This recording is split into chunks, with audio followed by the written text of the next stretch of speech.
D'abord, merci de l'invitation ici. Je suis ravie. Bravo à TechCan et longue vie. Pas mal de choses en réalité. D'abord, sur l'infrastructure de la blockchain. La blockchain, c'est l'infrastructure de la certification. Donc, c'est l'infrastructure également qui permet la création de la valeur. C'est l'Internet de la valeur. Donc, c'est pour ça qu'on parle d'Internet 3.0. Donc, ces deux points-là vont absolument innerver l'intérêt en termes de droit d'auteur. En ce qui concerne la certification, c'est, comme l'a expliqué Amaury, l'horodatage. L'horodatage, c'est le point de départ de la chaîne de valeur d'exploitation des droits d'auteur. Et tout le cinéma n'existe que parce que la chaîne de valeur est sécurisée et qu'elle permet de donner confiance aux investisseurs.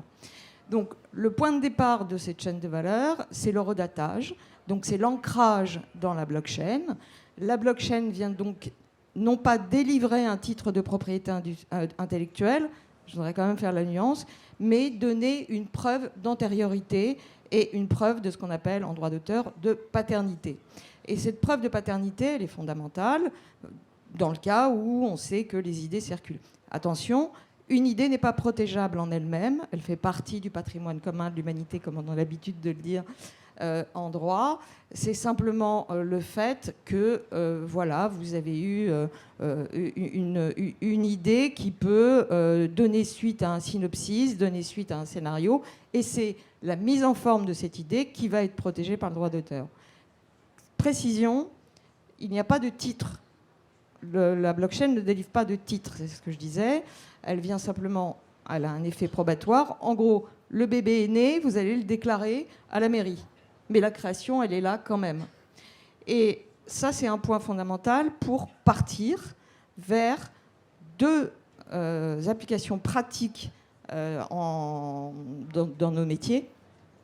La première application, c'est la FGE, la fiche généalogique d'écriture qui a été imposée par la SACD dans son protocole de mars 2023 dans les rapports contractuels entre auteurs et producteurs, auteurs, scénaristes et producteurs, notamment uniquement dans le monde de la série audiovisuelle, de l'unitaire de fiction et de l'animation. C'est-à-dire que le cinéma, la web TV, les influenceurs sont pour l'instant l'immersif, c'est pour l'instant écarté.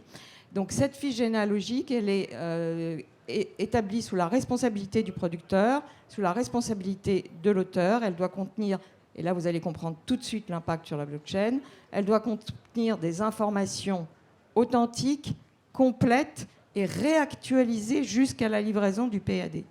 Donc ces informations, au fur et à mesure de la création de l'œuvre, et surtout lorsque la création est collective, eh bien, on peut les ancrer dans la blockchain. On peut même imaginer un système avec l'IA qui les ancre automatiquement au fur et à mesure de la création. Et donc, ça, c'est absolument fondamental parce que c'est aussi le début de la chaîne de valeur. J'arrête. Non, allez-y, continuez, mais surtout, n'hésitez pas à rebondir ou à poser des questions si vous en avez besoin. On peut enchaîner ? Oui. Oui, alors ça c'est très technique un peu sur la blockchain et tout ça. Je ne suis pas assez expert en blockchain pour voir les choses, mais de manière plus générale, nous on fait de l'IA pour les auteurs, pour aider les auteurs et créer des films. Et c'est vrai que ça impacte beaucoup l'industrie du cinéma. Je pense que la blockchain a des solutions et ça va améliorer. Enfin, je pense que la blockchain va permettre de trouver des solutions parce que l'IA pose des problèmes dont la blockchain va trouver des solutions. Et tous ces problèmes-là, tu parlais de la SACD tout de suite, nous, quand on fait à Génario, on permet à des auteurs, à des producteurs, à des réalisateurs de créer. Et toute la question, c'est les droits d'auteur, et ça impacte les droits d'auteur. Et donc c'est vrai que la blockchain, il faudra en parler avec la SACD, il faudra en parler avec les gens du CNC, comment on change de monde avec l'arrivée de l'IA, et comment la blockchain va accompagner, va trouver les solutions pour ce nouveau monde. Donc je pense que les deux, l'IA et la blockchain, sont un couple, à mon avis, qui viennent de se marier, qui vont avoir la vie longue. David, je précise que vous avez fondé Génario, qui est un outil d'assistance à l'écriture de scénarios, et vous ferez d'ailleurs le pitch demain après-midi à 16h de Génario. Un petit mot peut-être, Philippe Rodriguez, sur l'impact économique de la blockchain sur le marché global de la Oui, création. l'impact est grand. Ce qui est intéressant lorsqu'on parle de blockchain, c'est qu'il y a une sorte de continuum entre la définition qu'on a donnée, qui peut être assez, qu'Amaury a donnée, qui est assez crypto en fait, et la blockchain. La blockchain étant, bon, on pourrait le dire ainsi, une sorte de technologie qui est sous-jacente à cet environnement crypto. La plupart des innovations viennent du monde de la crypto. Elles sont ensuite adaptées dans un mode parfois un peu plus restreint, dans lequel on va enlever un certain nombre de fonctionnalités pour en faire des applications dites blockchain. C'était juste pour faire un rappel entre ce qu'avait dit Amaury, qui était très juste d'ailleurs, mais pour faire le pont entre cet environnement crypto et l'environnement blockchain. Alors bien sûr, c'est un impact très fort parce que principalement de deux façons. D'une part, sur un marché qui est un marché purement crypto, dans lequel on a des entreprises crypto qui gagnent de l'argent en faisant purement de la crypto. Et ça, c'est peut-être quelque chose d'assez nouveau depuis quelques années, mais ces entreprises font beaucoup d'argent. Je pense notamment, par exemple, à Tether, qui a annoncé 3 milliards de bénéfices au premier trimestre, donc 2 milliards, pardon, au premier trimestre, ce qui est un montant considérable à partir d'applications qu'ils font dans l'environnement crypto avec leur stablecoin. Et une vague en fait d'entreprises qui vont travailler sur ce sujet crypto. Ensuite, parce qu'il y a ce continuum technologique entre crypto et blockchain, on a les entreprises qui ne vont pas utiliser à proprement parler la crypto à proprement parler, mais qui vont utiliser plutôt des technologies blockchain. Et là, on a un impact très fort, notamment sur la désintermédiation, sur des sujets d'optimisation des process. Je pense par exemple à cette application sous forme d'un consortium dans le luxe avec Aura, qui a été initiée par LVMH, sur lequel on a beaucoup travaillé, et qui donne lieu en fait aujourd'hui à des économies à l'intérieur de leur process, notamment pour lutter contre la contrefaçon, etc. Et l'impact économique sur la création. L'impact économique sur la création, si on reprend un certain nombre de fonctionnalités clés de la blockchain. On peut dire bonjour à Thomas Chauveau, Ouais. qui vient d'arriver en retard, Voilà. fondateur de MetaFight. Bonjour Thomas. J'ai apprécié en fait ce qui a été dit tout à l'heure sur les qualités clés que l'on cherchait en fait dans la blockchain. Je reprendrai en fait la transparence. Parce que ça donne lieu effectivement à des possibilités de faire des échanges que tout le monde peut lire, mais ne peuvent écrire à l'intérieur de cette blockchain que les gens qui sont autorisés. Et donc, ça permet évidemment d'avoir cette mission qui est réalisée plutôt par des institutions aujourd'hui et qui peuvent être de plus en plus confiées à des organisations qui ressemblent plutôt à des algorithmes. Et c'est assez intéressant parce que finalement, on se rend compte que alors ça ne fait pas toujours plaisir aux institutions qui préféraient continuer à le faire, mais en tous les cas, on a des moyens de les faire de façon plus efficace, plus transparente, peut-être avec moins de corruption, avec moins de conflits d'intérêts, ce genre de choses. Et ça, il se passe des choses tout à fait intéressantes. C'est la transparence. La propriété, je ne reviendrai pas dessus parce qu'on a un spécialiste ici, et c'était très clair, merci pour ça, parce qu'effectivement, il y a un sujet sur la propriété que l'on peut prouver grâce à la blockchain, et c'est un des éléments clés, une des qualités clés de ce que fait la blockchain, c'est de pouvoir prouver une propriété et pouvoir prouver qu'on détient cette valeur, évidemment, sans avoir de tiers, sans avoir de tiers de confiance, ce qui est une révolution en soi. Et la troisième chose que je n'ai pas tout à fait ressenti dans le résumé qu'a fait Amaury à l'intérieur de la présentation, l'effet en fait de communauté qu'on peut trouver. Parce que précisément parce qu'on n'a plus ces institutions qui sont remplacées par des algorithmes grâce à la blockchain dans un environnement créatif. On a participé par exemple à la vente d'une entreprise qui s'appelle Artefact, qui fait des avatars, des chaussures virtuelles, etc., que nous avons vendues à Nike pour un montant indécent.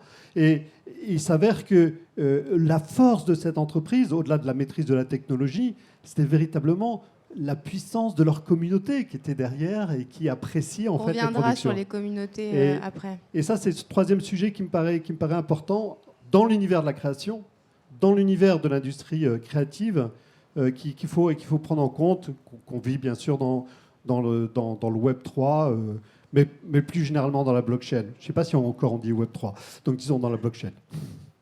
Un petit mot peut-être, Olivier, sur peut-être en quoi la blockchain permet de s'approprier un moment du processus de création. Oui, d'abord, merci beaucoup de m'avoir invité. Je suis ravi d'être là. Bonjour à tous et à toutes. Le processus de création, il est impacté par la blockchain à plein de niveaux. Et avant de rentrer vraiment dans le détail de ça, je pense que ce qui est important de comprendre, tout le monde l'a compris ici, c'est que c'est presque un mouvement philosophique. C'est-à-dire qu'aujourd'hui, on permet, avec la blockchain, le Web3, de récupérer une ownership, d'être propriétaire de ce qu'on fait. On parlait de Web 2 tout à l'heure en introduction, et on est complètement dedans. Donc, si on dit à quelqu'un de manière très simple, bon, bah, aujourd'hui tu peux être propriétaire de quelque chose où avant tu n'as jamais été propriétaire, parce que personne ne reviendra en arrière et se dira, bah, je préfère ne pas être propriétaire de ce que j'ai eu. Donc ça, c'est la plus grande force, je pense, et c'est vraiment important de pouvoir signaler ça, à un degré philosophique. Ensuite, il y a vraiment 3 grandes familles qui sont impactées pour moi. Et je ne suis pas un spécialiste de cinéma, plutôt de jeux vidéo, un peu comme Thomas, donc je vais essayer de faire des parallèles entre les deux, donc excusez-moi si je fais des erreurs. La première, c'est vraiment ce dont on parlait à l'instant, la possibilité d'avoir une traçabilité sur tout ce qui se passe à l'intérieur du processus créatif. Donc aujourd'hui, quelqu'un qui écrit un scénario, quelqu'un qui est en production, quelqu'un qui est en post-production, a la possibilité de laisser sa trace et personne ne peut revenir en arrière en disant « Ah ben non, tu n'as pas participé au projet ou tu n'as eu aucun impact là-dessus ». Donc il y a une transparence, une traçabilité, une forme d'équité générale. Je pense que tout le monde est pour ce genre de choses. Ensuite, la sécurité. Pardon ? Oui, bien sûr. J'espère. Ensuite, en termes de sécurité, c'est important de dire que la blockchain sécurise beaucoup des processus qu'on peut avoir d'habitude. Et on ne se rend pas compte à quel point cette sécurité peut être difficile pour un certain nombre d'acteurs un peu plus petits. Je pense aux scénaristes indépendants, aux créateurs de jeux indépendants qui souvent souffrent de ça, et la blockchain vraiment les protège autour de tout ça. On a beaucoup parlé de communauté, et on en parlera encore plus tout à l'heure. Je pense que c'est important de signaler les DAO, qui au-delà d'une communauté autour d'un jeu ou d'un projet, qui sont très impactantes, les DAO aujourd'hui permettent beaucoup de choses, ne serait-ce qu'en termes de financement. Aujourd'hui, on peut financer un projet, on peut financer un film, on peut financer un jeu avec des DAO. Et au-delà du financement, on a un impact de fans qui sont dans le projet dès le départ, qui nous donnent des idées, qui nous permettent d'avancer, qui nous permettent de valider au fur et à mesure du processus de création des choses où avant on se disait bon, bah, est-ce que ça va plaire, est-ce que ça va pas plaire, on demande à un ami, etc. Et donc cette espèce de décentralisation, cet accès à des gens qui sont partout dans le monde autour d'idées fédérateurs, que ce soit d'une œuvre d'art, d'un film, d'un jeu. Donc récolter l'avis du public. Complètement, mais au-delà de ça, ils ont un stake à l'intérieur de ce projet. C'est-à-dire qu'ils vont investir, ils vont passer du temps, ils vont essayer le jeu, ils vont regarder les rushs du film peut-être avant. Et donc ça, c'est complètement novateur, parce qu'au-delà de créer une communauté, on a des gens qui viennent et qui ont un impact directement. Et on peut même imaginer que dans le futur, il y ait des DAO ou des communautés qui eux-mêmes créent des IP, des propriétés intellectuelles qui ensuite pourront être leur propriété et pas la propriété d'une major ou d'une grande compagnie ou d'une personne. On reparlera de cet aspect-là des communautés. Un mot, Thomas, bienvenue. Peut-être sur les avantages du Web3, sur les différents corps de métier, sur la distribution, sur la production et sur la création. Je pense qu'on peut, comme tu le disais pour la création, arriver de la création à la finalisation totale du film quand il arrive en DVD ou sur les plateformes, à avoir une traçabilité qui est complète. Ça n'existe plus trop le tout DVD. du long. Et c'est malheureux que ça n'existe plus pour certaines raisons, mais qui fait que le Web3 peut arriver comme un ajout en fait. Aujourd'hui, on va prendre un exemple, les commentaires d'un film, les scènes coupées, les choses comme ça, c'est quelque chose qui est quasiment plus commercialisé, où ça devient presque de la niche pour ceux qui encore achètent des Blu-ray ou des DVD. Les plateformes ne les mettent pas en avant parce que c'est pas rentable pour elles de les héberger sur leur serveur, etc. Peut-être que demain, si j'achète pour 2 € les commentaires de tel film qui existent en fait, ou les scènes coupées qui existent déjà mais qui sont juste plus commercialisées, on arrive à quelque chose où on sera parti d'une base où on a tous créé ensemble ou participé à la création, au financement, et où on finit aussi le financement. Et puis peut-être que c'est un préachat de ces scènes coupées, d'un préachat de ces commentaires, de tout ce qu'on ne pouvait trouver avant qui intéressait les gens et qui n'est plus commercialisé, qui peut financer le film. Les gens ne l'ont pas encore et vont avoir ce cadeau bien plus tard en ayant participé, et ils seront beaucoup plus, comment dire, dans la hâte d'avoir ça et dans la hâte que le film sorte, parce que non seulement ils ont une attente d'un objet, d'un bien, d'un quelque chose qu'ils ont acquis, mais aussi parce qu'ils ont l'impression d'avoir participé de A à Z au projet. Et donc, forcément, quand le film sort, ils vont plus être amenés à le partager à leur famille, à leur communauté, à leurs amis. Donc on arrive à quelque chose qui peut être le début et peut-être la fin, en fait. Et la fin peut être le début sur ces typologies de commercialisation de produits qui ne le sont plus et qui pourtant existent. Et sur les différents corps de métier, les avantages de la blockchain du Web 3, sur les producteurs, sur les distributeurs? Je pense qu'on peut déjà gagner beaucoup de temps, énormément de temps. On peut malheureusement peut-être perdre certains corps de métier parce que grâce à l'automatisation ou à cause de l'automatisation, selon comment tout le monde le voit, on peut gagner du temps, on peut gagner de l'argent aussi. Et mine de rien, on sait que le modèle économique des films est compliqué. Donc à partir du moment où on peut réussir à faire gagner aux gens, faire une économie sur certains postes, forcément que c'est quelque chose qui peut être intéressant pour les producteurs. Et demain, ça va se matérialiser comment? Ça va se matérialiser par, pour moi, tout ce qui va être la partie technologique qu'on a déjà, qui est le stockage, les serveurs, etc. Mais où on va être dans quelque chose qui est beaucoup plus robuste, qui est beaucoup plus facile d'utilisation et surtout qui est partagé. Donc on n'est plus sur de la WS à 100 000 € pour pouvoir mettre les rushs d'un film. Non, on arrive à faire du peer-to-peer, on arrive à stocker les choses de manière plus durable et globale sur la blockchain. Donc là, ça va être plus pour le côté production. Pour le côté artistique, je ne vais pas reparaphraser ce que tu as dit, mais c'était assez clair. Et je pense que ces liens, ils peuvent aussi se faire très facilement sur un système de vote avec le public, mais aussi un système de vote en interne. C'est-à-dire que demain, on peut très bien imaginer aussi que de la même forme que ce que tu disais sur la DAO, on ait des DAO internes sur des boîtes de production où l'ingé son peut venir donner son avis via la blockchain, via un vote, et que du coup, on n'est plus limité à un fuseau horaire, on n'est plus limité à des réunions de travail qui doivent être prévues quand tout le monde est disponible ou pas disponible. On peut automatiser tout ça, certifier que c'est bien le vrai ingé son qu'on a embauché qui va venir faire son vote, parce que le risque majeur de ces plateformes-là, c'est que les accès soient hackés et que la personne fasse un vote alors que c'est pas la personne qu'on attend. Donc pour moi, ce lien, en fait, il peut connecter les gens avec le public, mais il peut aussi se connecter dans la production en tant que telle. Oui, David. Oui, il y a deux problèmes humains en fait qui sont presque psychologiques des créateurs. C'est que les créateurs s'engueulent entre eux au niveau de la chaîne de droit, et c'est terrible. Et il y a la solitude du créateur. Et là, de ce que vous parlez depuis tout à l'heure, ça résout ces deux problèmes aussi du créateur. Et ça, c'est hyper important de revenir à l'humain, de se dire, mais oui, ok, c'est pas abstrait en fait. C'est vraiment concret. C'est que le créateur, moi j'ai vécu ça chez Canal, les mecs, on s'engueule pour les pourcentages de droits en fait de ce qu'on a fait. La blockchain résout ça.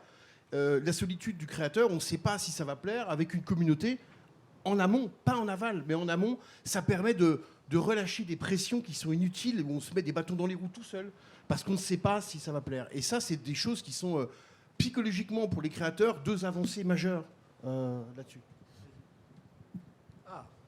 Non, je voulais calmer un peu l'ardeur de ces technophiles, mais parce qu'ils sont hyper enthousiastes et ils ont raison de l'être, parce qu'on voit en fait un horizon qui est incroyable. Je voulais simplement rappeler quelque chose. D'abord, les DAO, ça existe depuis 2014. C'est à peu près le moment où Vitalik Buterin écrit un truc en disant ce serait pas mal qu'on fasse des DAO juste avant en fait, de créer Ethereum. Donc 2014-2024, ça fait 10 ans que ça existe. Et qu'est-ce qui a été produit pendant 10 ans ? On a produit en DAO plutôt des fonds d'investissement. Donc on finance, on cofinance ensemble des choses. Il y a des choses intéressantes, mais c'est assez spéculatif. Il y a quelques DAO qui fonctionnent, notamment pour la gestion des fondations, de tokens, etc., qui marchent plutôt pas mal. Mais il nous reste encore à faire ce chemin vers quelque chose qui fonctionne. Et pour ma part, je pense en fait qu'on n'a pas de problème technique. Je pense qu'on n'a pas de problème de sécurité. Je pense qu'on n'a pas de problème en fait, de mise en place technologique du truc. Je pense en fait que, comme tu disais, je pense qu'on a un problème avec les gens qui veulent ou pas l'utiliser, parce que c'est un changement important d'état d'esprit dans lequel on a des égos, tu l'as mentionné, il peut y avoir... je ne suis pas sûr en fait qu'on soit en face d'une communauté qui a envie de résoudre par ce biais-là, parce que c'est tellement puissant qu'on sait qu'il va falloir aller au bout, il va falloir le supporter jusqu'au bout. Hein. Nous, on a le cas avec Artefact d'un truc absolument incroyable qui s'est passé, c'est que on avait des ayants droit qui étaient les fondateurs de l'entreprise qui recevaient une partie des royalties de tout ce qui était vendu dans les NFT. Il s'en est vendu pour une centaine de millions de dollars par an, donc et c'était beaucoup d'argent qu'ils recevaient.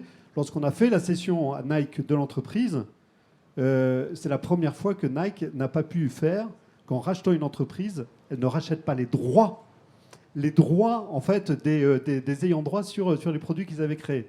La première fois. Parce que en fait, c'était dans la blockchain, on ne pouvait plus le changer.